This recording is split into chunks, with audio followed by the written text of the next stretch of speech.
Con todo, vamos a empezar por favor el audio.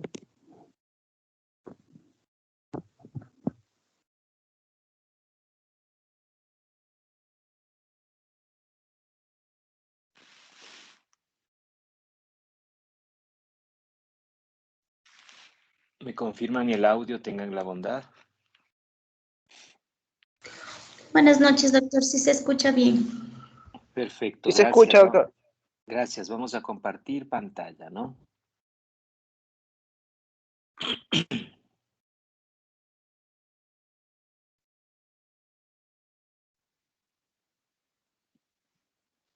Muy bien, en nuestra clase de hoy vamos a conversar un poco acerca de las neuropatías diabéticas, ¿no? Un tema bastante interesante. Vamos a entrar en lo que es las complicaciones de la diabetes mellitus. Y dentro de estas complicaciones de la diabetes mellitus vamos a hablar de la neuropatía diabética.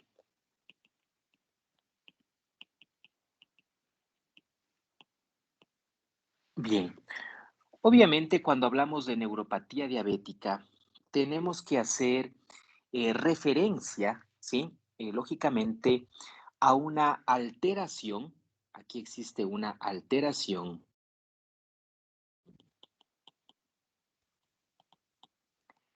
en lo que corresponde al sistema nervioso, ya sea autonómico, así como también periférico.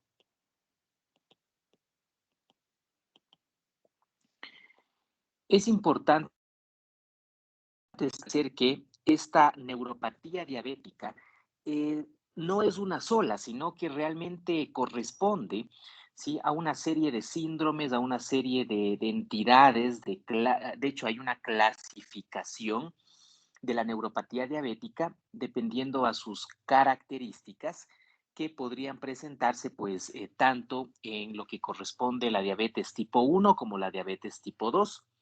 Y claro, esta neuropatía diabética tiene mucha relación, ¿sí? O está relacionada con la severidad de la enfermedad, ¿sí? Relación con la severidad relacionada con la duración de la enfermedad. Al igual que otras complicaciones ya crónicas, se relacionan muy directamente con los niveles de hiperglucemia que presente. Siguiente. Apaguemos los micrófonos, por favor. Gracias. Y con la duración de la enfermedad, ¿sí? Entonces, es muy importante mencionar que por lo general, la polineuropatía diabética, que no solamente se ve afectada en este caso, una estructura nerviosa, sino pueden haber varias estructuras. Esta polineuropatía diabética es una de las complicaciones más frecuentes en los pacientes diabéticos. Es muy frecuente. Y por eso el abordaje en estos pacientes tiene que ser bien conocido por ustedes para evitar errores en el diagnóstico y en el tratamiento, ¿sí? Como les decía, su aparecimiento va a depender de forma importante de la severidad de la enfermedad y de los niveles de hiperglucemia. Se ha establecido a nivel de estudios que al menos el 50% de los pacientes diabéticos van a presentar o a desarrollar en algún momento de su vida una neuropatía. El 50% de los diabéticos, ¿sí? Es decir, de cada dos, uno va a presentar algún grado de neuropatía en algún momento de su enfermedad, ¿sí? Entonces, miren ustedes que es importante, pues, entonces, conocer algunos aspectos relacionados. Y claro, la neuropatía diabética puede o tiene un impacto dentro de lo que es la morbilidad, la calidad de vida de esos pacientes, tiene una relación, o sea, la presencia de neuropatía diabética tiene una estrecha relación, una estrecha asociación con la morbilidad. Tiene una relación también con la presencia de infecciones en esas extremidades, Tiene relación, por supuesto, con la posibilidad o probabilidad de formación de úlceras. Y claro, esto de una u otra forma puede conllevar o tener un impacto en el número de las amputaciones. ¿Sí?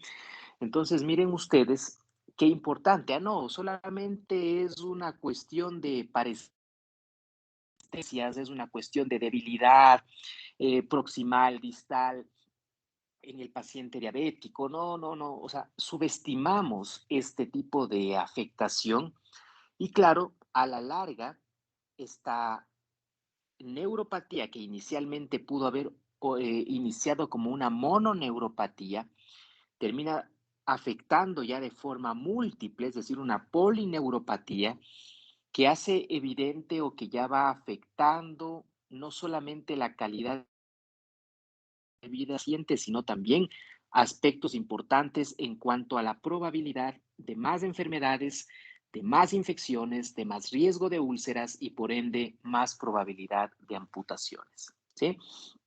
Entonces, miren ustedes, es importante establecer esta situación y que, claro, necesaria que ustedes pues lo conozcan. Una vez que hemos hecho un abordaje de forma general a algunos antecedentes, es necesario que ustedes conozcan la clasificación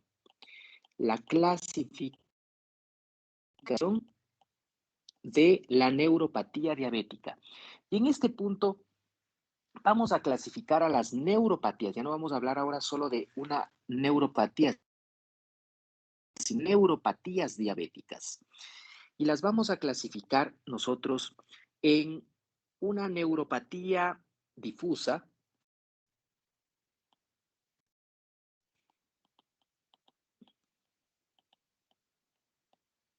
¿sí? Vamos a clasificar también en una neuropatía, vamos a ponerle por acá,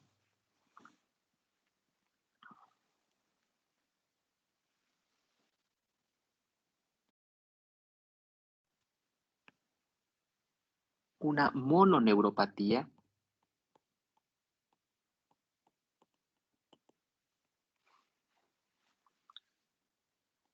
en una radiculopatía o poliradiculopatía,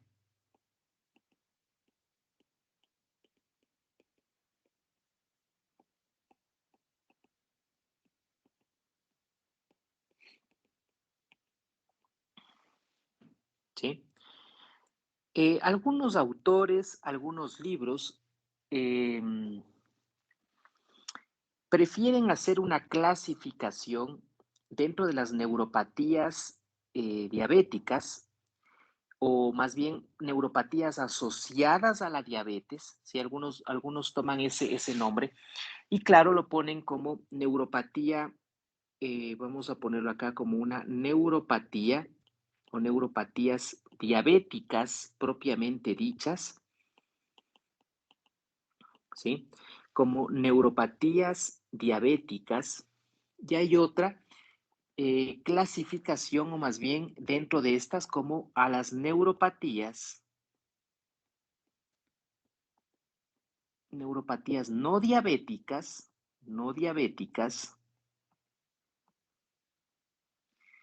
pero que están presentes, ¿sí? O sea, neuropatías no diabéticas presentes en diabetes. Entonces, no confundir, ¿no? Las neuropatías diabéticas propiamente dichas de las neuropatías no diabéticas, pero que están presentes en pacientes diabéticos también, ¿sí? Las neuropatías diabéticas propiamente dichas son estas que les estoy mencionando, la neuropatía difusa, la mononeuropatía, ¿sí? Y la radículo o polirradículo neuropatía. Algunos a la mononeuropatía, por ejemplo, ¿sí? A la mononeuropatía la conocen como mononeuritis múltiple, mononeuritis múltiple. Así también la pueden ustedes encontrar, ¿sí? A la radiculopatía, ¿sí? O polirradiculopatía generalmente hace referencia a formas atípicas. Son formas por lo general atípicas. Dentro de la neuropatía difusa, ¿sí? Sobreviene otra clasificación, ¿sí? Que es, en este caso, vamos a ponerle el número 1, que es la polineuropatía simétrica distal, ¿sí? Con sus siglas en inglés DSPN, que es la polineuropatía simétrica distal, ¿sí? Dentro de esta clasificación es bastante larga, bastante compleja, pero obviamente así está descrita, establecida, tenemos que conocerla. Neuropatía simétrica distal, ¿sí? Puede subdividirse en una neuropatía primaria, en una neuropatía primaria de fibra pequeña,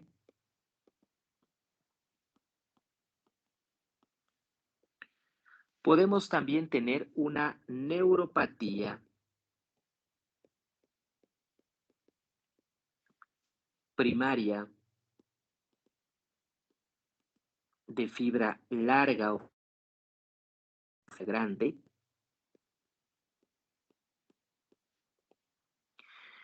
y hablamos también de una neuropatía mixta, primaria mixta, neuropatía primaria mixta. Es decir, que involucra tanto fibra pequeña como fibra grande. Esta, doctores, en este contexto es la más frecuente, ¿sí? Esta es la más frecuente. Le voy a poner con asteriscos aquí. La neuropatía primaria mixta, es decir, tanto hay compromiso de la fibra pequeña como de la fibra larga.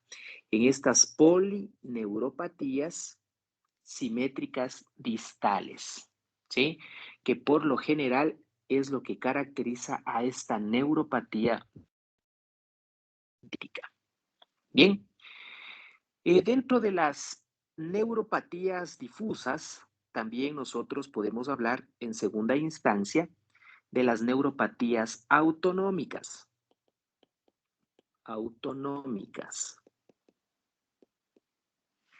¿Sí? Dentro de estas autonómicas se hace referencia a neuropatías que tienen compromiso cardiovascular, que tienen compromiso gastrointestinal,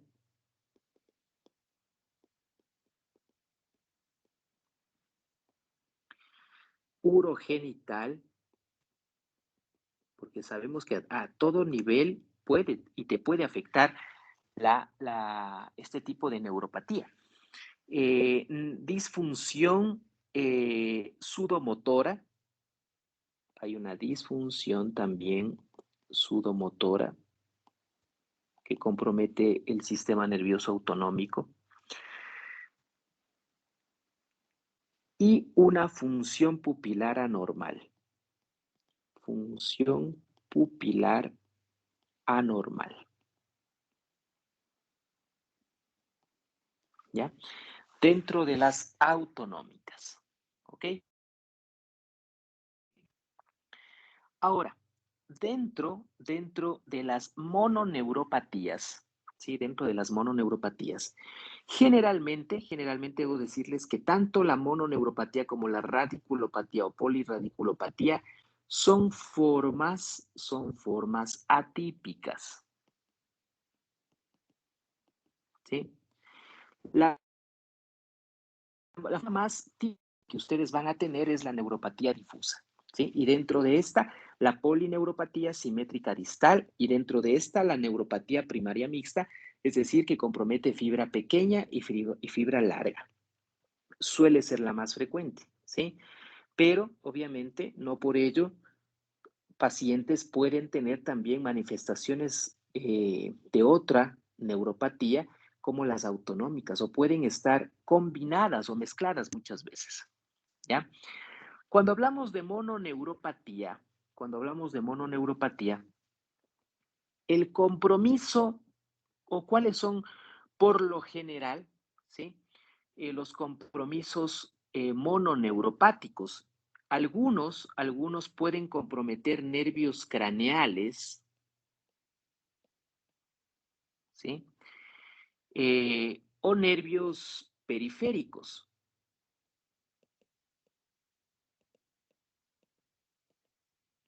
¿ya?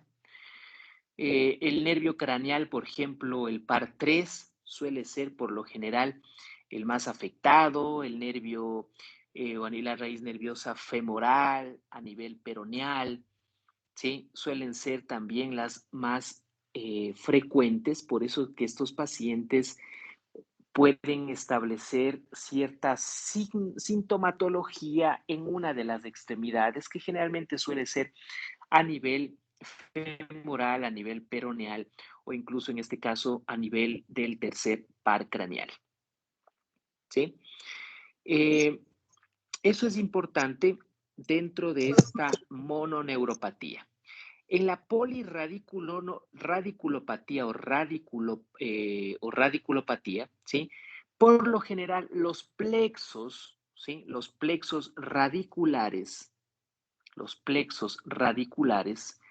suelen por lo general comprometer a nivel lumbosacro,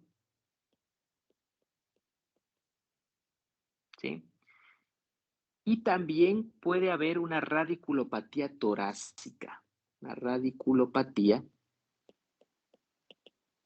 torácica. Como les decía anteriormente, estas son formas atípicas, ¿sí? Y claro, ya dentro de las neuropatías no diabéticas, pero que están presentes en pacientes con diabetes, podemos hablar de una polineuropatía desmielinizante inflamatoria crónica, ¿sí? Una polineuropatía desmielinizante inflamatoria crónica, ¿sí? O CIDP, que en algunos casos los neurólogos saben hablar, el CIDP, ¿sí? Una polirradiculoneuropatía desmielinizante inflamatoria crónica. O podemos también hablar aquí dentro de una neuropatía radículo que compromete tanto a nivel radículo plexo, ¿ya? O neuropatías de fibra pequeña dolorosas agudas, ¿ya? Neuropatías de fibra pequeña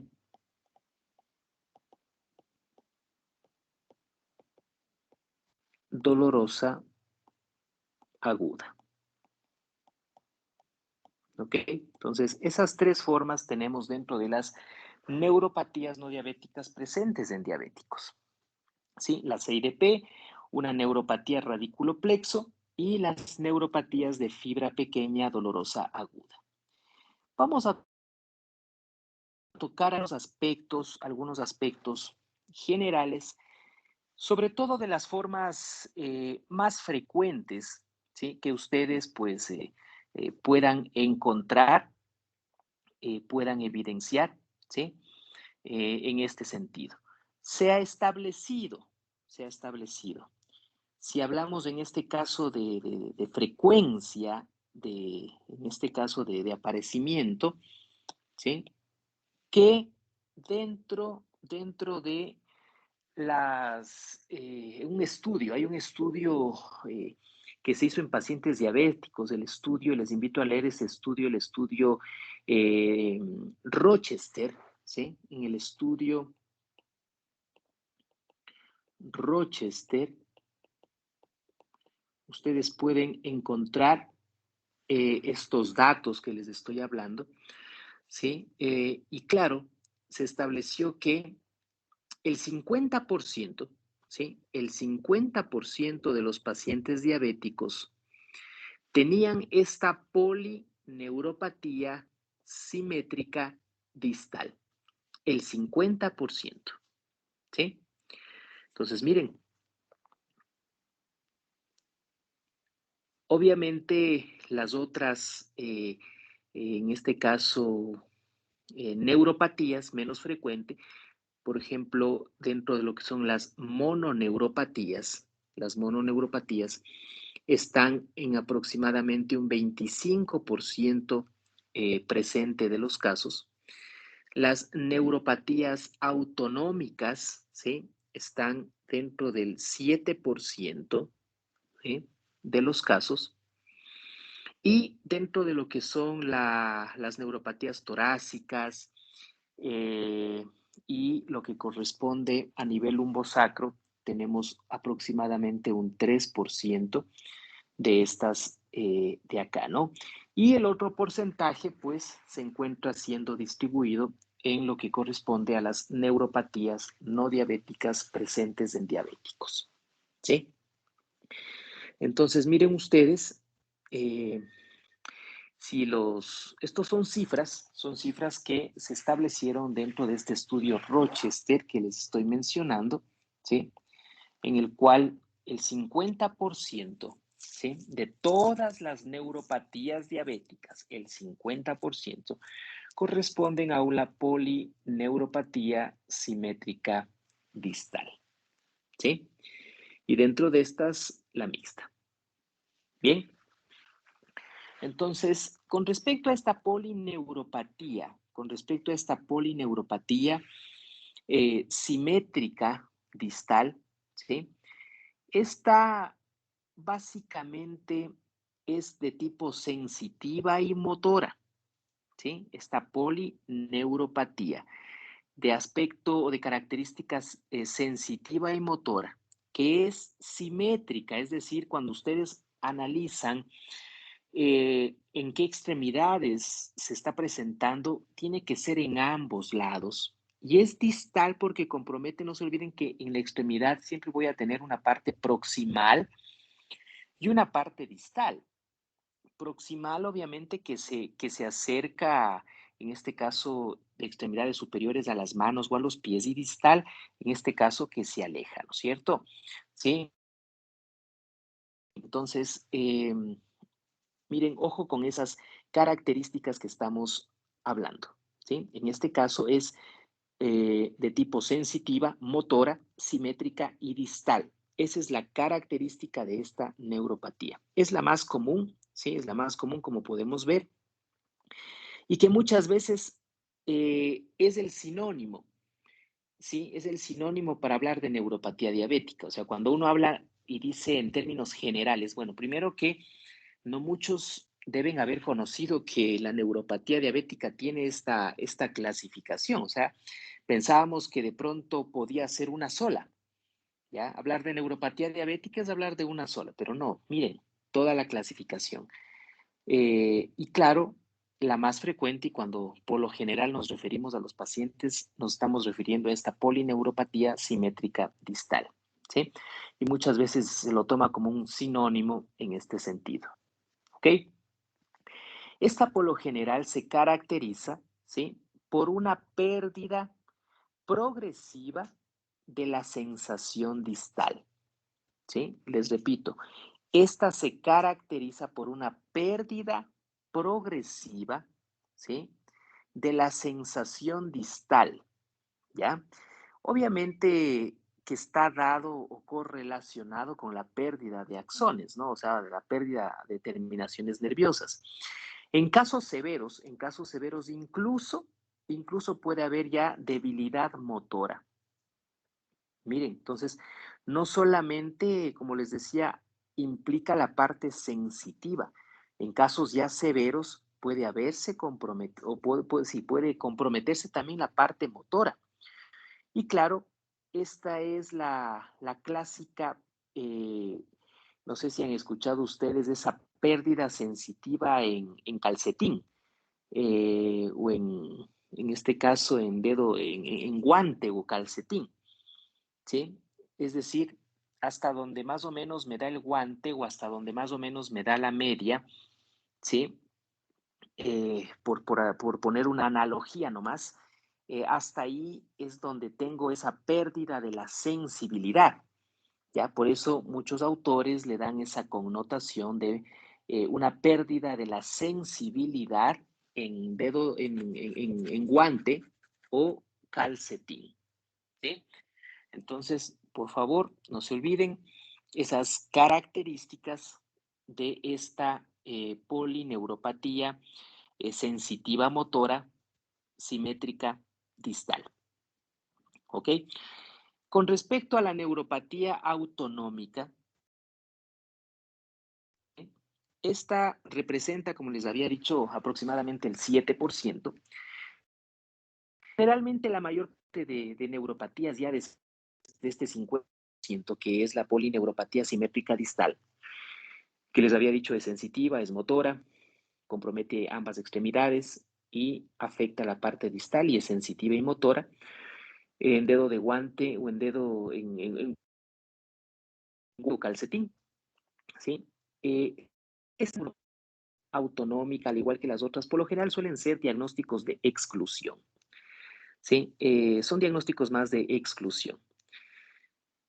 En casos ya lógicamente severos, estas neuropatías pueden ya comprometer órganos e incluso, obviamente, no solamente uno, sino ser multiorgánica. Tienen un inicio bastante insidioso, bastante lento, y que claro, muchas veces pasa incluso desapercibido. Por lo general, el paciente de qué se puede quejar o de qué se queja en estos casos, en la neuropatía autonómica. El paciente se queja de hipotensión postural, ¿sí? O sea, una hipotensión ortostática, ¿ya? Es decir, doctor, me levanto, me mareo y me da ganas de caerme al suelo, ¿ya? Así va a acudir el paciente diabético a ustedes, ¿ya? Como un ortostatismo. O hay una gastroparesia, ¿sí? Es decir, movimientos gástricos reducidos, un vaciamiento gástrico enlentecido, que el paciente les refiere y dice, tengo ganas de vomitar, tengo reflujo, ¿sí? Eh, entonces, tengo esa llenura, ¿ya? Es decir, les presenta ya manifestaciones de este tipo gastrointestinal. Algunos incluso puede haber ya compromiso a nivel intestinal, ya sea como estreñimiento o algunos como diarrea, ¿sí? Muchos confunden esto como un síndrome de colon irritable, pero tengan en cuenta que estas manifestaciones en paciente diabético pueden estar en el contexto de una neuropatía autonómica, ¿sí? O incluso problemas de incontinencia urinaria o de retención urinaria, ¿sí? ¿Cuántos pacientes diabéticos tenemos que pueden tener esta sensación, doctor? Es que tengo a cada rato ganas de orinar. Y ustedes se matan haciendo exámenes de orina, medio ven bacterias y lo empiezan a tratar como una infección de vías urinarias y a cada rato o sea, y el paciente te refiere así, doctor, quiero ir a orinar a cada momento. Voy, orino poquito y ya no, es que se parece lógicamente, a una polaquiuria, ¿no es cierto? A esa sensación de ir a cada rato a orinar, ¿ya? Y claro, tú le haces un hemo, el hemo limpio, ya dices, bueno, pero entonces, o sea, tiene sintomatología de infección de vías urinarias, en este caso por esta situación, no le arde al orinar, el paciente no le arde, o sea, no hay disuria, solo esa sensación, esa urgencia, ese tenesmo, esa polaquiuria, ¿ya? Entonces, te da esas características, ¿no? En este tipo de pacientes, ¿ok? Entonces, mira, eh, Y apuesto que muchos pacientes de ustedes en algún momento presentaban también este tipo de, de- de sintomatología que debes clasificarlos dentro de una neuropatía. O sea, una neuropatía no solamente se manifiesta por parestesias o calambres o amortiguamientos, ¿sí? No, no, no. Que esa es la forma más clásica, sí. Esa es la que más conocemos, que es esta polineuropatía sensitiva motora simétrica distal, que el paciente te dice, siento que se me amortiguan las manos, se me acalambran los pies, no siento que está frío. Ya, eso es la clásica. Pero hay otros que te van a venir con otra sintomatología que parecería que tienen otras enfermedades, ¿sí? Y a la final no son otras enfermedades, sino radica en lo mismo. Es una forma diferente nada más de neuropatía y se llama neuropatía difusa tipo autonómico. Mira, entonces hay que encajar esto porque en base a eso pues se orientará el tratamiento, ¿sí? Tenemos por otra parte las polirradiculopatías, ¿sí? Las polirradiculopatías. Generalmente esta neuropatía que son atípicas, por lo general aquí estas, primero, que son asimétricas y ya no son distales, son proximales. En eso se diferencia. ¿Sí? La polirradiculoneuropatía o polineuropatía es asimétrica y es proximal, proximal, ¿ya? Entonces, así tienen que ustedes distinguir, ¿sí? Distinguir entre la una y la otra, ¿no? En estas formas, ¿ya? Estas, como les decía, no representan más allá del 3%, ¿sí?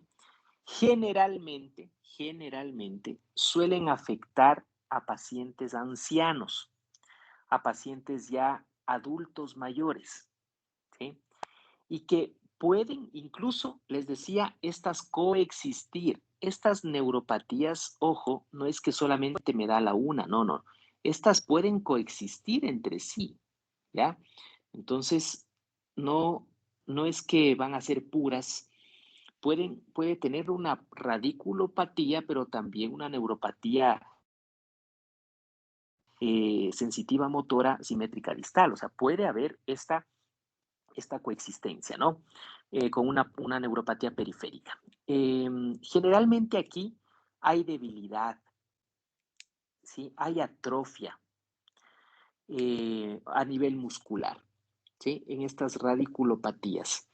Entonces, miren, muchas veces el paciente diabético adulto mayor comienza a presentar pérdida de peso, caquexia. Sí, puede estar en el contexto de una hiperglicemia no controlada, es decir, en el contexto mismo de una diabetes no controlada, pero muchas veces puede obedecer, les decía, a un estado de atrofia muscular, atrofia, debilidad. Y eso también se conoce como una complicación, una neuropatía diabética y tiene nombre y apellido y es una radiculopatía o polirradiculoneuropatía diabética, ¿sí? Que puede afectar a nivel lumbosacro, a nivel torácico, ¿sí? Ese paciente se queja de dolor a nivel lumbosacro, a veces se confunden con lumbociatalgias, ¿sí? O lumbalgias comunes y corrientes. Y claro, o también a nivel del tórax, a nivel dorsal, pueden tener, a veces pueden simular dolores precordiales, neuritis intercostales, ¿ya? Entonces, miren, todo este amplio espectro, ¿sí? De neuropatías diabéticas en estos pacientes, ¿no? Afortunadamente, el tratamiento es bastante similar. eh, Y claro, en este caso, de una u otra forma, claro, se puede utilizar ciertos fármacos de la misma manera con algunas circunstancias en este sentido. No se olviden que estas tienen mucha relación con los niveles de hiperglucemia. No puedes a tu paciente quitarle esa sensación de neuropatía si tiene niveles altos de glucosa. Tienes que controlar esa glucosa. Ahí obviamente también vas a controlar la intensidad de esta neuropatía, ¿sí? Tienen una estrecha relación con el tiempo de evolución de la enfermedad y con los niveles de glucemia. Bien, estamos claros en ese sentido. ¿Alguna duda, alguna pregunta que tengan hasta este momento?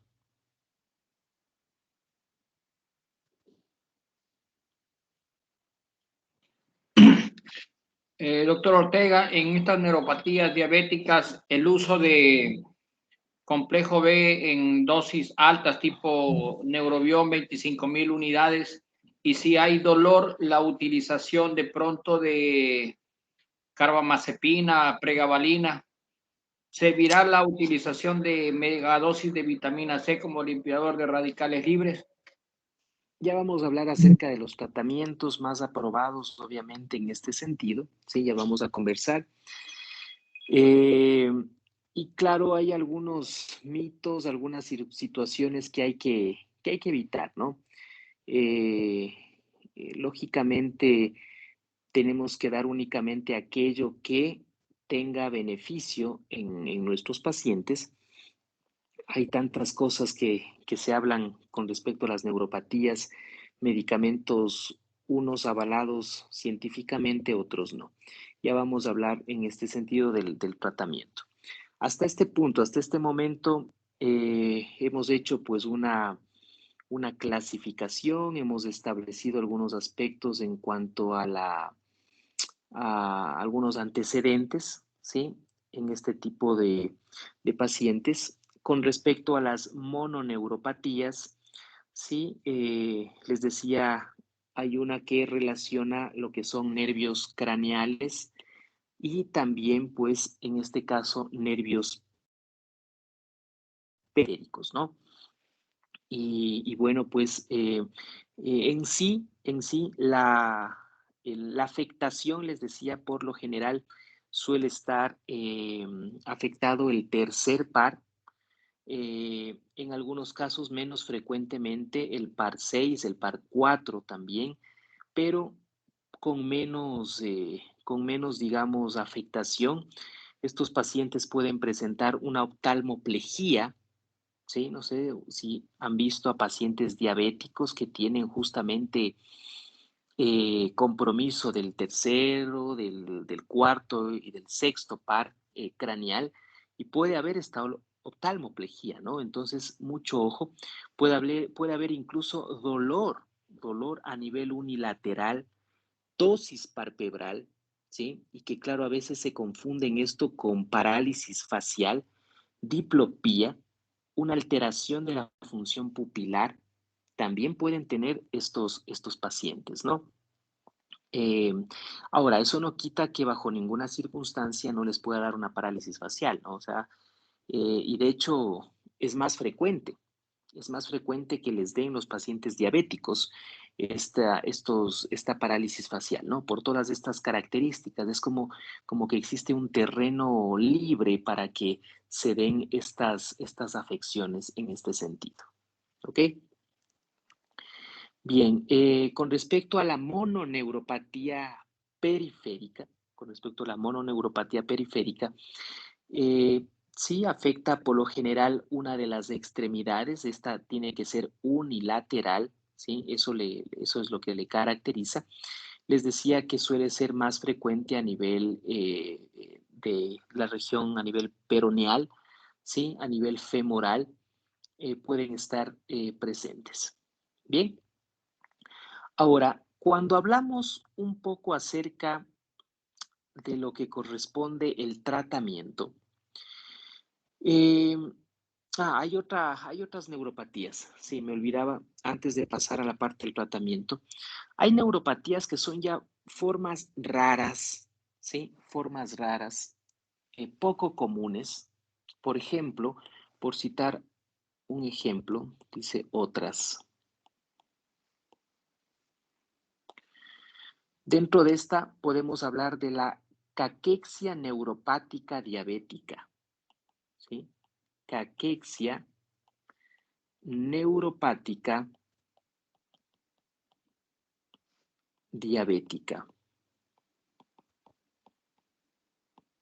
¿Ok?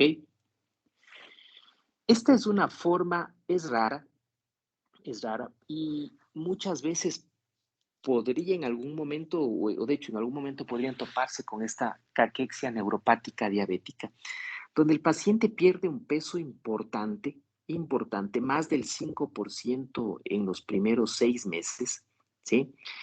Asociado a un paciente que es diabético, pero que está bien controlado, ¿sí? En este caso, ¿sí? Es una forma rara, pero puede presentarse, ¿no?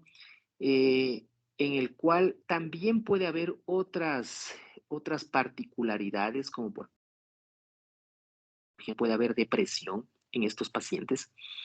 Y generalmente suele haber o ser más frecuente en hombres que tienen diabetes tipo 2 y que están con manejo de o de antidiabéticos orales.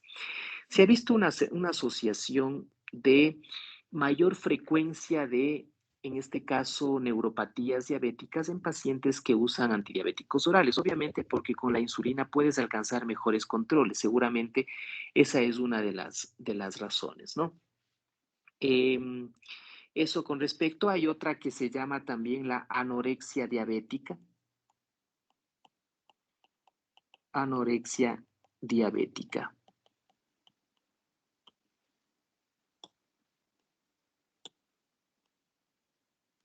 ¿Ok? Esta anorexia diabética por lo general suele ser una polineuropatía muy dolorosa, ¿sí? Y aquí pues existe pérdida intencional. En esta de acá es una pérdida de peso. Aquí hay una pérdida de peso no intencional, no intencional. Acá en cambio hay una pérdida de peso intencional. ¿Ok? Entonces, en eso puede pues diferenciarse, ¿no? En estas dos formas, en este caso, con respecto a estas neuropatías. Ahora bien, hablar del manejo, ¿sí? Hablar del manejo, básicamente en términos generales para un poco ver con más detenimiento algunos aspectos ya en, en nuestra próxima clase, hay que hablar de algunas situaciones. Primero, cuando hablamos de tratamiento,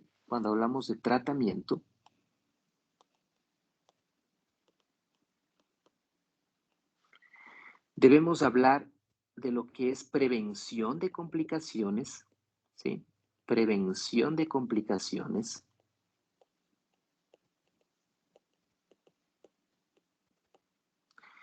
Debemos hablar en este sentido también de terapias sintomáticas iniciales, ¿sí? Terapias sintomáticas iniciales.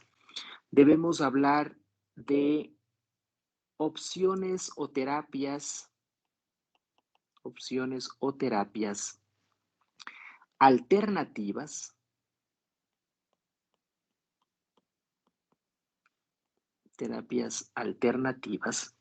¿sí? Principalmente esas circunstancias tenemos que establecerlo, ¿no? Una vez vamos a centrarnos en lo que dice prevención de las complicaciones. Hay que entender que una vez que se ha establecido ya una neuropatía diabética sintomática, esta por lo general es irreversible. Es irreversible. Y claro, el manejo básicamente implica evitar una progresión futura o prevenir las complicaciones en este caso, de esa neuropatía, como principalmente úlceras, diabético, artropatía, ¿no es cierto?, que pueden presentarse principalmente en estos pacientes. Entonces, allá va encaminado justamente esta prevención de las complicaciones. Y claro, dentro de estas medidas o cuidados preventivos, ¿sí? Es necesario nosotros primero hablar de lo que sería un control glucémico. Control glucémico es clave. Les decía, y soy muy insistente en esto porque muchas veces queremos tratar el problema sin realmente atacar la causa, y la causa son esos niveles altos de glucosa. Primero controlen adecuadamente las glucemias de su paciente antes de, lógicamente, en este caso, pues, tener algún otro tipo de problema, ¿no? O tratar otro tipo de problema. Entonces, controlen, alcancen las metas de glucosa en ayunas, de glucosa 2 horas postprandial, de hemoglobina glicosilada, ¿sí? Entonces, ese control glucémico tendrá un impacto directamente proporcional a, lógicamente, la progresión de la neuropatía y sobre todo evitar complicaciones microvasculares de la diabetes, ¿sí? Entonces, mucho ojo con eso. Es importante que podamos pues entender esa situación para no, por un lado, querer solventar o solucionar un problema cuando esos niveles de glucosa aún siguen elevados y obviamente sigue esa neuropatía en progresión, en progresión. Bien. Es importante también modificar modificar factores de riesgo, modificar factores de riesgo en estos pacientes. Es importante cambiar hábitos, estilos de vida en estos pacientes para evitar también progresión de la enfermedad, ¿no? Eh, yo necesito que ese paciente pues haga actividad física, que no viva un estado de sedentarismo, que baje de peso, ¿sí? El paciente tiene que bajar de peso, eso va a ayudar mucho en el manejo de su neuropatía. Su presión arterial debe estar controlada. Niveles altos de presión arterial también se asocian con progresión de la neuropatía, ¿ya? Sus lípidos tienen que estar controlados. Su actividad física deben hacer al menos 150 minutos de una actividad moderada, vigorosa, actividad aeróbica, ¿sí? Distribuidas esto en 2 o 3 sesiones semanal, por lo menos, ¿sí? Entonces, miren, es importante también todas estas medidas dentro del tratamiento. O sea, hablar de tratamiento de la neuropatía no implica, dale tu pregabalina, dale tu gabapentina, dale tu amitriptilina o tu carbamazepina y listo, se acabó. No, no, que de paso muchos pacientes ni te toleran esto porque son fármacos que te dan unos estragos importantes, ¿sí? Y que con 200 de carbamazepina ya están mareados, y el paciente no te quiere volver a tomar, pero en su vida. O le das amitriptilina, pasa dormido, somnoliento, mareado, casi se cae, no se despierta el paciente, auxilio, doctor, ¿qué le pasa? A más de uno debe haber pasado en algún momento un susto por el uso de estos fármacos en el contexto de un paciente diabético, ¿sí? Entonces, mira, antes de irte a la parte farmacológica, tienes que promover todas estas situaciones en cuanto a prevención de complicaciones, ¿ok? Entonces, tomar muy en cuenta esta situación, ¿no? Los pacientes, o hay una relación entre obesidad y neuropatía, ¿sí? y se ha visto que justamente pacientes que han sido sometidos a cirugía bariátrica tienen menor riesgo o menos probabilidad de neuropatías diabética y por ende también complicaciones microvasculares. Mire, son investigaciones que se han realizado, ¿sí? Y que, claro, apoyan el hecho de bajar de peso en estos pacientes. Tienen que bajar de peso, mayor niveles de glicemia, cifras de presión arterial mal controladas, eso es igual a neuropatía segura, ¿sí? Cuidado, ¿ya? Entonces, promover esto. Evitar, obviamente, el consumo de tabaco, alcohol, como factores de progresión de la neuropatía diabética, obvio. ¿Sí? Entonces, por un lado, quieres darle radicales o antioxidantes o darle todas estas cosas. O sea, primero trabajemos en la parte no farmacológica de estos pacientes, ¿sí? Los cuidados tiene que haber a nivel del pie, cuidados del pie. Un pie que está bien cuidado, ¿sí? A un paciente diabético no le tienes que dar la mano, sino tienes que pedirle el pie, ¿sí? A manera de chiste, cuando lo ves y lo saludas, lo primero que tienes que ver en estos pacientes es cómo están sus pies. El cuidado de sus pies habla mucho de cómo estará también su parte metabólica y cómo estará siguiendo o cómo estará esa adherencia terapéutica de este paciente, ¿sí? Entonces, es uno de los factores más importantes que hay que cuidar por el aparecimiento de úlceras, las amputaciones que pueden darse en estos pacientes.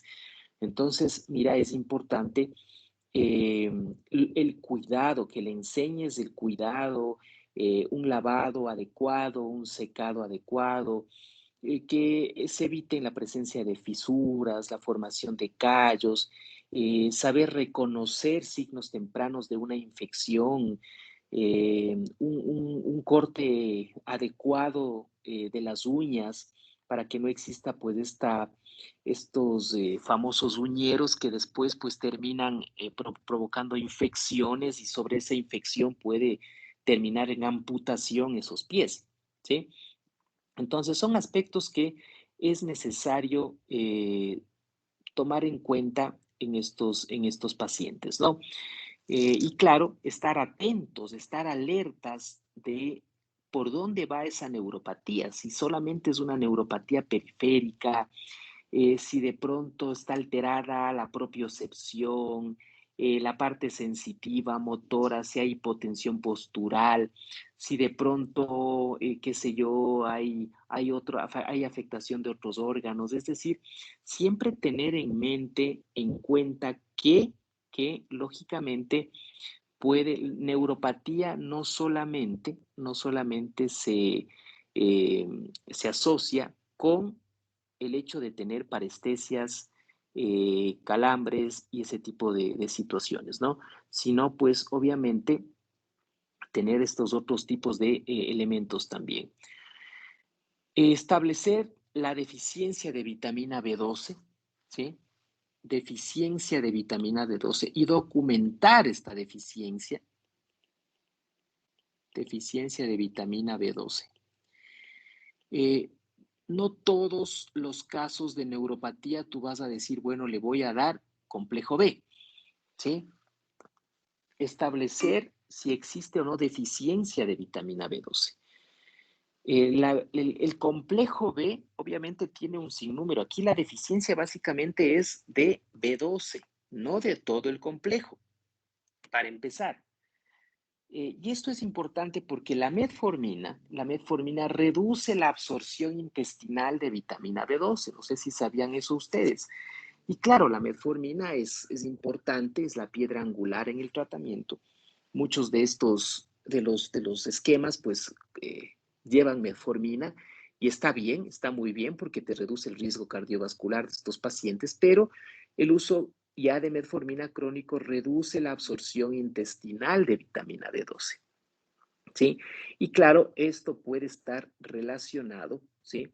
Eh, con estos problemas. Pero claro, yo te hablo de que estos niveles de vitamina B12 se ven afectados por lo menos en unos 5 años, ¿no? No es que mi paciente está tomando un mes de metformina y ya. No, no. O sea, los cambios, las alteraciones podrían presentarse al menos, y no en todos los pacientes. Se establece que al menos un 20% de los pacientes al cabo de 5 años, o sea, el 20% de los pacientes que consumen metformina al cabo de 5 años podría desarrollar una deficiencia de vitamina B12, ¿sí? Tampoco es que es en todos, ¿no? Entonces, mira, pero si ya ese paciente está tomando metformina más de 5 años, pídele niveles séricos de vitamina B12 para ver si efectivamente necesita o no. Porque si le das y no necesita, y eso más, le das complejo B, el complejo B tiene relación y van a revisar eso con tu elevación del perfil lipídico, ¿sí? Y obviamente no queremos elevar el perfil lipídico en estos pacientes más de lo que ya se puede promover con la propia enfermedad y su elevado riesgo cardiovascular. Entonces, no puedes dar por dar complejo B a todo el mundo, ¿sí? Obviamente está muy bien, está indicado en el tratamiento de la neuropatía, ¿sí? Y específicamente en el diabético, por esta razón, ¿sí? Asociado justamente a una deficiencia de la vitamina B12. ¿Y por qué? Porque la metformina promueve o inhibe la absorción de la vitamina B12. No es que es en todas las neuropatías vamos a dar complejo B, ¿sí? Claro, obviamente habrá que establecer si existe solamente servirá en aquellos que tienen deficiencia de vitamina B12. Si no hay deficiencia, no va a hacer nada tu complejo B, ¿sí? O peor aún, o de hecho, como te decía, no es todo el complejo, sino específicamente vitamina B12, ¿ok? Eso con respecto al primer punto que les decía de la prevención de complicaciones. Nos vamos a quedar ahí, estimados colegas. Vamos a continuar el día jueves con lo que corresponde a las terapias sintomáticas iniciales y otras terapias alternativas de la neuropatía diabética. ¿Alguna pregunta antes de concluir con la clase?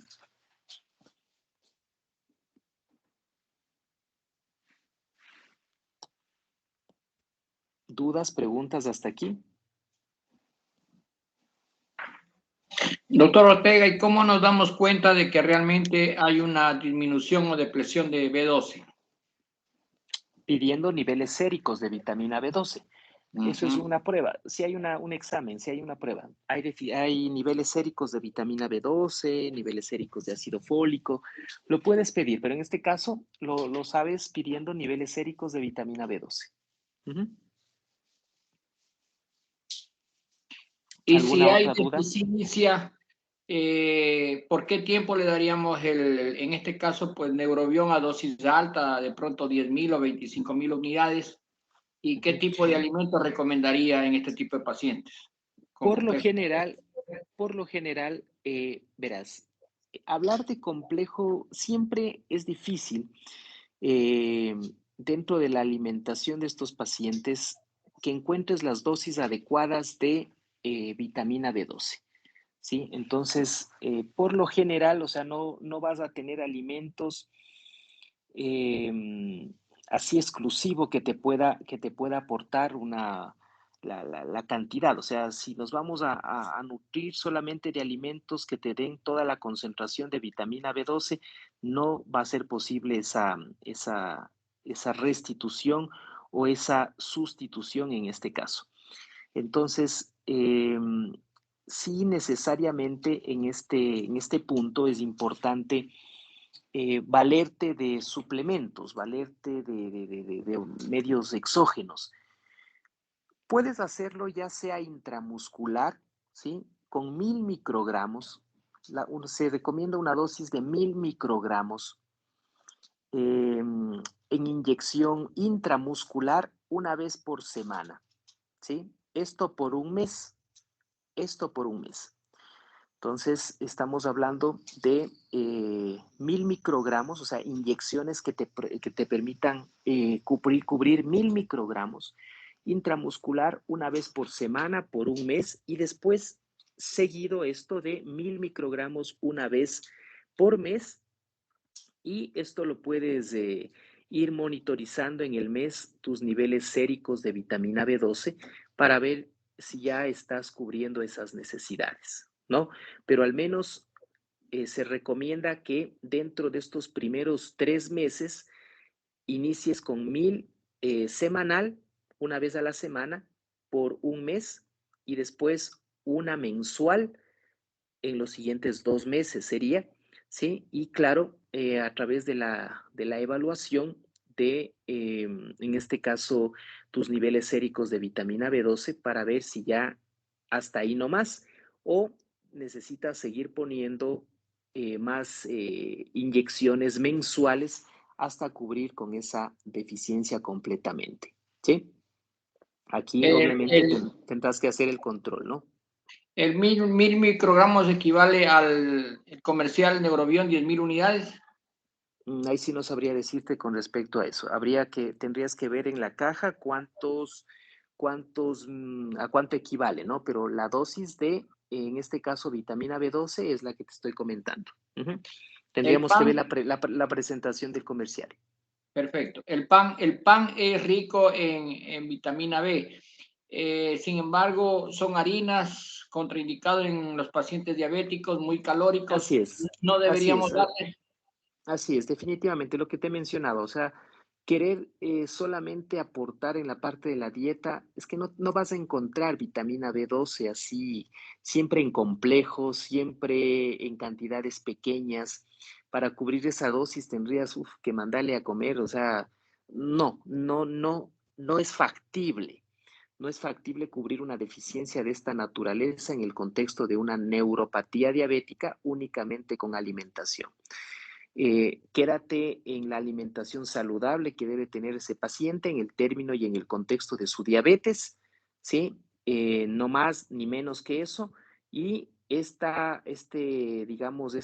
déficit de este micronutriente, pues lo garantizas, lo aseguras, ¿sí? Sin modificar o sin intervenir en tus niveles de glucemia a través de la suplementación, ¿ok? ¿Alguna otra duda que tenga?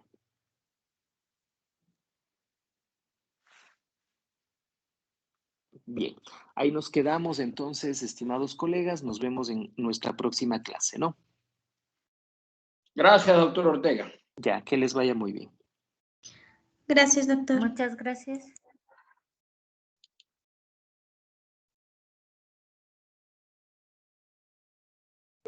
Muchas gracias.